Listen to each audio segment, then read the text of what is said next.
Hello and welcome to the Week 5 edition of the Jacksonville Jaguars film breakdown presented by me. Today I want to take a look at a three-play sequence from Jacksonville's defense against Atlanta's offense from the Week 4 win in London. So let's get started. This three-play sequence came in the middle of the first half, in the middle of the drive, in the middle of a drive. So Atlanta had already had the ball or had already run a couple of plays up until this point. So we're kind of starting in the middle of the game. But we're starting off with first and 10 from around midfield. The Falcons come out in what looks like 11 personnel with just one running back and one tight end. Pitts down here at the bottom in a nub formation, which nub is when there's only one receiver on one side of the formation and no uh, running backs or wide receivers, but mostly wide receivers. And then the Jaguars respond with their kind of base defense, which is 2-4, you could call it. Instead of a 3-4 where there's three down linemen and then four linebackers, the Jaguars have two down linemen and then four linebackers and then five defensive backs. So let's go ahead and just watch the play.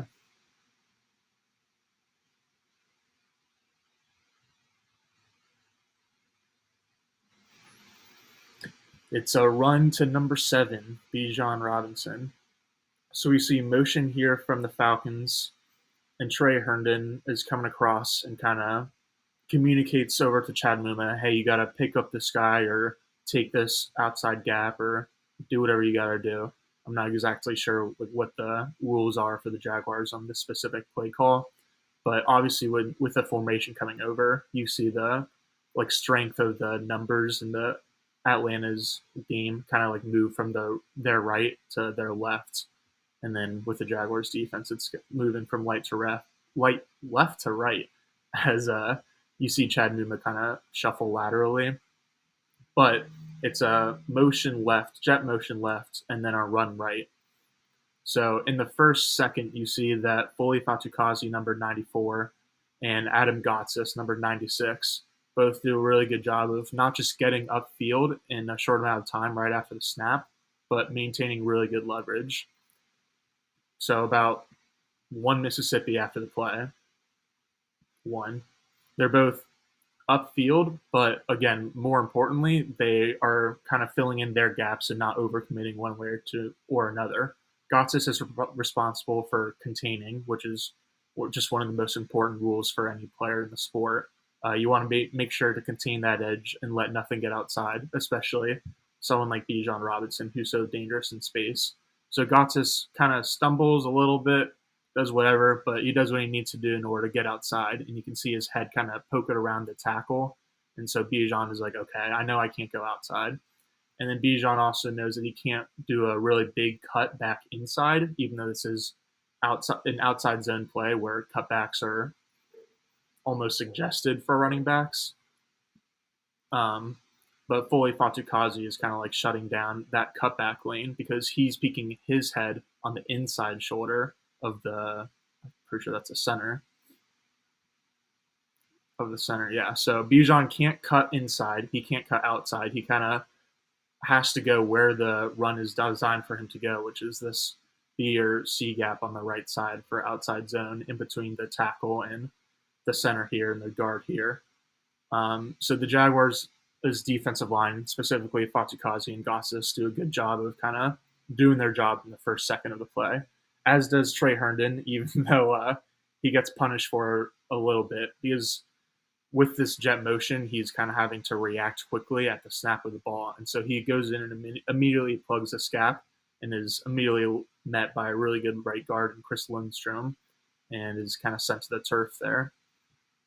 Fortunately, though, he kind of buys a little bit of time for the star of this play, which is Foye Oluokun. You can see Foye in the middle of the Jaguars' defense channel a little bit of inner Luke Kuechly by knowing exactly what the play is from the opposing offense and isn't fooled one bit by the jet motion and is going with Bijan wherever Bijan is going at the handoff. And kind of like Fatukasi and Gotsis and them maintaining their gaps in their assignments and their jobs. Foye Lucan does a good job of maintaining his responsibility by not overcommitting and running too far, because had he run too far, he would have ran right into Chris Lindstrom, just like Trey Herndon did. But instead, he kind of like takes a slower, more deliberate approach and is kind of matching the same pace that Bijan has, and is careful not to again overcommit to the outside. So he does a good job of kind of like, whatever you want to call that, getting lower to the ground and stopping his feet a little bit as Bijan is slowing down too. And then critically, Foye does a great job of kind of getting off of this Chris Lindstrom block attempt and wrapping up Bijan for just a 1 yard gain.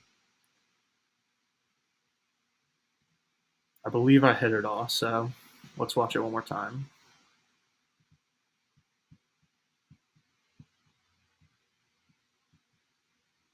You could see a little bit of motion, not just from Muma and Trey Herndon, but also from Andre Cisco before the snap. It's funny that Jacksonville's safeties, I mean, there's just no one farther than 10 yards past the line of scrimmage on Jacksonville's defense, which kind of shows you the amount of respect or lack thereof that they had for Desmond Ritter's arm. The Jaguars are kind of in like a 2 high safety shell pre-snap, and then they rotate Rayshon back into a 1 high shell. At least it looks like it. Actually, now that I'm saying it, it might just be 2 high shell all the way. And then again, like with this motion, the responsibilities shift a little bit between Jacksonville's defensive players. So Cisco, like Trey Herndon, is being reactive and responding correctly, and he does a good job of being there, I guess. But again, Fantikazi and Gotsis did a really good job up front to kind of help Foye Lucan clean it up. And again, Foye Lucan gets most of the credit for this one. So one more time before we move on to 2nd and 9.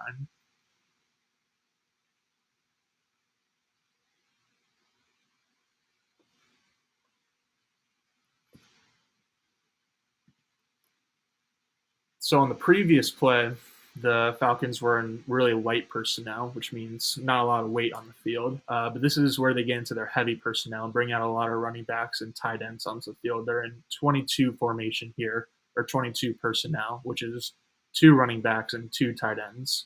You see 1 tight end, 2 tight end, unless that's Matt Collins. I'm pretty sure that's a tight end, though. Yeah, that's a tight end. So 1 tight end in Pitts here, 2 tight end in the guy that's attached to the line here, and then 2 running backs in the backfield. So Jacksonville responds with this heavy personnel from Atlanta with heavy personnel of their own.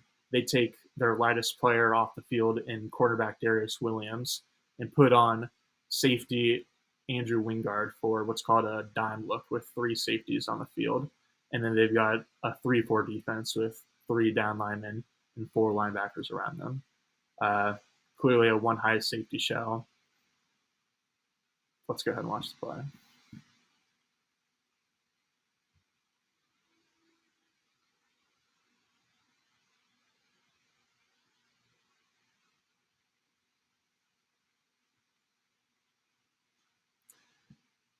So the Jaguars looked like, even though it was a run play, it looked like they were probably in zone coverage on the 1st and 10 play. On this one, they're in straight man, where Tyson Campbell is matched up in press with Drake London at the top of the screen, with Drake London being on the ball. I suppose Kyle Pitts is also on the ball here, but obviously the safety and Rayshon Jenkins isn't going to press him. So you've got Jenk versus Pitts, Tyson versus Drake London. Andre Cisco is in just a deep shell covering the deep middle of the field. And then we got man coverage from Wingard on the tight end, from Foye Lucan on Bijan Robinson, or excuse me, Tyler Algier, and then Chad Muma on this fullback or tight end or whoever he is. So again, 3-4 defense, 1 high, pretty simple, just cover 1 man across the board.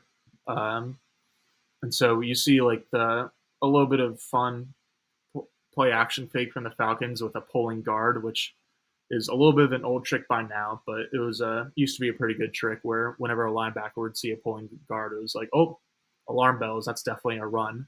So you can see like the effect that it does have on Muma and Foye here, where they're kind of stepping up a little bit, but then Ritter kind of fakes the pitch the wrong way.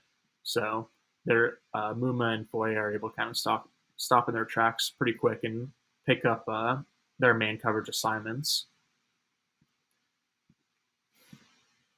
And so with the play concepts that the Falcons are running is, I don't know if it's technically dagger, because a lot of times dagger is when you have two receivers on the same side, and one guy, usually the inside guy, is running a deep go, and then the other guy, usually on the outside, is running a deep dig over the middle of the field. So that first inside defender kind of like just takes away a big chunk of the middle of the field, where that second receiver running the dig just kind of like runs into that open space. So I don't know if this concept can technically be called dagger, only because these guys are on different sides of the field. But you have Drake London running a vertical kind of almost a clear out route, and then Kyle Pitts running the dig beneath him. So you might be thinking, like, why does Desmond Ridder not hit Kyle Pitts here? Because Pitts does a nice job at the top of the stem, creating some separation from Rayshawn. And not that this should cause any worry for Jaguars fans, because Pitts is one of the best or most athletic tight end prospects to ever enter the league. And Rayshawn Jenkins is a very important part of the Jaguars defense, but athleticism and straight line speed aren't really his strong suits. So it shouldn't really be a surprise or a worry to see Rayshawn getting beat by Kyle Pitts over the middle of the field in a one-on-one situation. The reason that Ridder doesn't see Pitts come wide open and just throw that right there, and instead he goes to London, is because Ridder isn't just watching Pitts and London and seeing like who comes open, because you can't watch both players at the same time. Instead, Ridder is watching safety Andre Cisco, and where Andre Cisco goes determines where the ball is going to be thrown. So if we kind of go in slow motion a little bit here, at the top of the drop, the 3 or 5 step or whatever it is drop for Ridder in his drop back, you can see Cisco is slowly starting to bite a little bit like downward and towards his right, towards Pitts.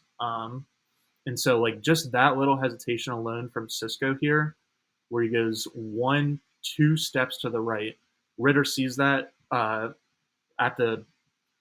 as his drop back is ending.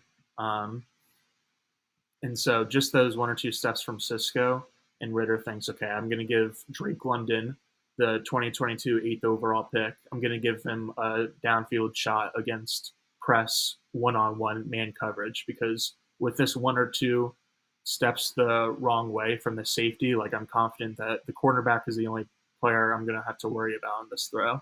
So that's what I'm assuming Ridder's thought process is. It's a little bit tough to see like where his helmet is directed necessarily, but you can kind of tell just based on the timing of the play that he's just looking at Cisco. And as soon as Cisco steps, then Ridder kind of like sets his feet and gets a base and launches a deep throw.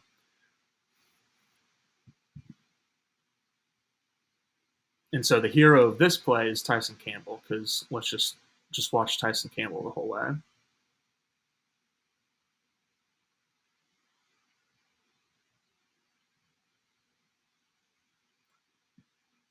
Obviously, a good job of being physical and staying with them in the first couple of steps of the route, not giving a lot of room as Drake kind of does this head/shoulder fake about 10 to 12 yards downfield. I'm pretty sure this is out of the Shanahan playbook, which I'm sure a lot of the Falcons plays are, because like Arthur Smith is, I don't know exactly how you would come from the Shanahan tree, but it's definitely a little bit of a Shanahan playbook. So like this route specifically, where London is kind of running in and then back out, rather than just simply going straight down the field, is a Shanahan thing. And I guess you can understand why, because London is kind of like running towards the safety a little bit, and then breaks out. Because if London was just like lined up at the top of the screen and ran a straight go, then it'd be a lot easier for Cisco to see that and then kind of drift to the sidelines and play it. So I kind of just explained why I was wrong earlier in calling London's route just like a deep route and a decoy route, because clearly it's a pretty viable option and one that offensive play callers would want their quarterback to be able to hit. So Ritter's process in this, even though Kyle Pitts is coming wide open, his process isn't like entirely wrong because he reads Cisco taking the step, and then he's got, I mean, London doesn't really have Campbell beat by much, but again, it's like he's saying, I've got one-on-one coverage. Let me go trust my guy London. And then critically, like Tyson Campbell just finishes a play by whipping his head around as soon as he sees London whipping, or even before he sees London whipping his head around. He's kind of turning around for the ball at the same time, and then finishes on the play with a really nice pass breakup. And if you will remember, one of the only qualm about Tyson Campbell in his rookie season in the beginning of the second season was ball production, because he doesn't get a lot of interceptions or pass breakups. And part of that is just because he's good and doesn't get targeted a lot. But he also just doesn't really get his hand on a lot of balls. And the main reason was because early in his career, he would struggle with just locating the ball in the air and getting his head turned around in the right spots. And so this is just a really good sign from Tyson Campbell in a one-on-one, I mean, with one safety helping, but a one-on-one rep against an ascending young wide receiver, and then just kind of erases any lingering questions we might have had about him. One last thing that I'm going to point out about this play is that it was cover one man across the board with a 5-man rush. So 5 people rushing, 5 people in man-to-man straight one-on-one coverage, and then 1 deep safety. A lot of the times you'll see like 1 deep safety and then 1 middle safety who is called a rat if it's a safety coming up and getting the middle of the field, or what's the other word for it? A rat or something defender. Anyway, so we'll just call it the rat. But the whole defender is like this guy that's in the middle. So usually you'll see like 1 deep safety, 1 middle safety, 4 people rushing. And then here, instead, we get 5 people rushing and 1 deep safety. But the cool thing about this play, and like what I was trying to talk about, is sometimes linebackers or just coverage players will have responsibilities placed based on opposing players are lined up on the backfield. So if a lot of times if a running back doesn't go out for a route and instead stays in for pass protection, then whoever's supposed to be covering that running back one-on-one will just go rush the passer instead of just kind of like sitting back and waiting around for the running back to go run a route. So Chad Muma does a nice job here because Muma is one-on-one man with the fullback here after he comes into motion. Good job by the Jaguars defense to communicate it too. And Muma steps up a little bit with the play action, and then keys in on his guy who he's supposed to be covering. And as soon as he sees that the fullback, is staying into block, then he goes and rushes the passer. And so the fact that Muma goes outside makes me think like maybe this was some kind of stunt, because a lot of times you'll see someone loop from the inside out or vice versa. But I think Muma just did a nice job of recognizing in a relatively short time that his man assignment was just staying into pass protect. So he, again, pretty quickly just started going after the pass rusher and took a good angle. And so maybe if Muma had just like stayed behind in no man's land and waited around for the fullback to go out for a route, maybe Desmond Ridder would have been able to hold onto the ball for another half second. Maybe he would have seen a flash of white and Kyle Pitts kind of running across the field. Maybe he could have connected it. So it's just trying to show like how coverage and pass rush go hand in hand, because even though the point is that Ridder was reading the safety, if Muma and the pass rush isn't getting there, then maybe he has time to kind of like reset and realize that he's got Kyle Pitts instead. So really good job by Tyson Campbell. Again, he's kind of the star of the play after Foye Oluokun was a star of the first and 10 down. But nice job by Muma and the rest of the defense too for executing.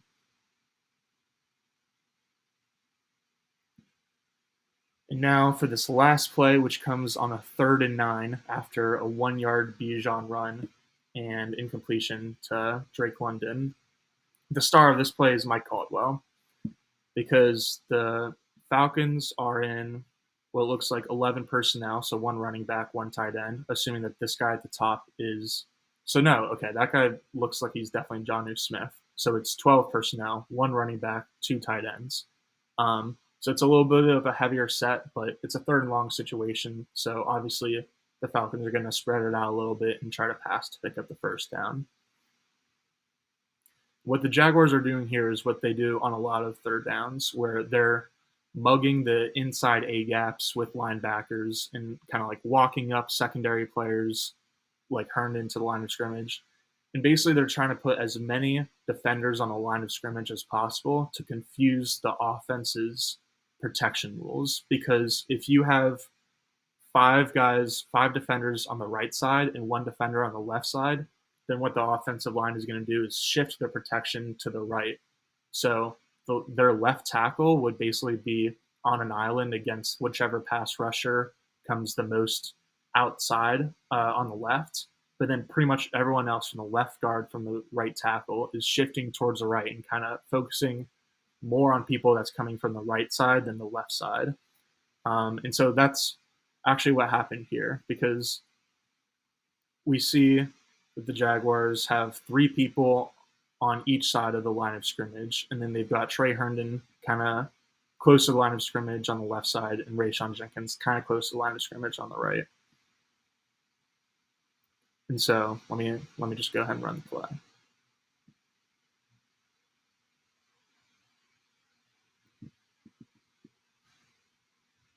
We see a slide right because this right guard, instead of picking up Trey Herndon, who's very clearly coming on a blitz and is a free rusher, the right guard is like, no, it's not my responsibility. I got to focus more on these guys who are coming like on the right side. Because again, the left tackle has the guy who's coming on the far left side, in this case, Josh Allen. And then the right guard just needs to pick up kind of guys who are closer to the inside or the middle. So I'm not sure if this technically falls on Bijan Robinson. I don't know if like this was Bijan's fault or if Bijan was kind of like following what he was told to do, and then it was just an even better job by Mike Caldwell. But you do see Foye Oluokun kind of drop off on this side and Trey Herndon coming on this side. So basically the Falcons guessed the wrong way. They guessed that the pressure was going to come on this right side with Foye Oluokun and Chad Numa. Instead, the pressure is coming on the left side with Trey Herndon coming on a nickel slot blitz. And so because the Falcons guessed protection the wrong way, then the Jaguars just kind of had a numbers advantage with the blitz. And that's just a lot of what the NFL is. Like, you can almost say that that's what the 2nd and 9 play was just like thinking about numbers, because once Ritter saw Cisco kind of moving closer to the middle of the field towards Kyle Pitts rather than Drake London, then it was like, okay, there's a little bit more of the numbers helping out Kyle Pitts on defense than there is Drake London, because Ritter essentially just had the one-on-one matchup with Drake London versus Tyson Campbell. So then again here, it's all about the numbers of like kind of trying to make the offense shift one way, but then the numbers actually kind of like appear out of nowhere the other way. Like with an RPO game, there's not an RPO here, but an example of an RPO would be this slot receiver kind of coming off for a bubble and then having the option to do a run. And the quarterback's job is literally just to count numbers. If there's too many guys in the box, then he's going to throw it. And if there's too many guys out in secondary, then he's going to pass it or he's going to hand it off. And so you can see that like the Jaguars obviously had an advantage of it being third down because they were able to have Andre Cisco and Darius Williams basically be covering the space where all three of these receivers were running routes from. But because it was a blitz call, you can see Jacksonville's secondary defenders just like sit on top of this curl concept that the Falcons run. And Ritter just has negative time. So watch it one more time.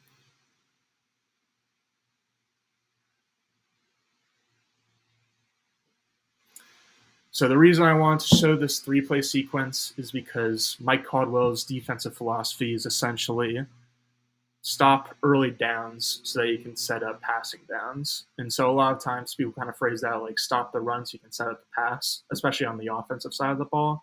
But what Mike Caldwell wants to do is have the opposing offense be as least efficient or productive as possible on first and second down so they can get to third and long situations and be able to uncork blitzes like this and different cool scheme stuff to kind of help out his players, rather as opposed to just relying on a straight 4-man rush with no stunts or games or blitzes or anything fun.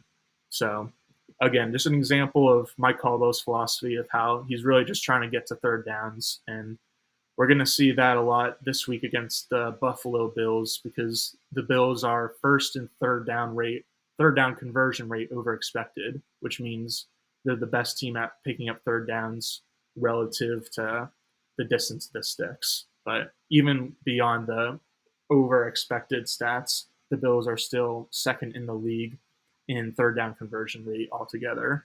So it'll certainly be a very tough task for Mike Caldwell and the Jaguars defense, but one of the keys of the game or areas to watch for sure will be how good of a job Jacksonville does to get into third and long situations against the Buffalo Bills offense, and then more importantly, how they do on those third down situations.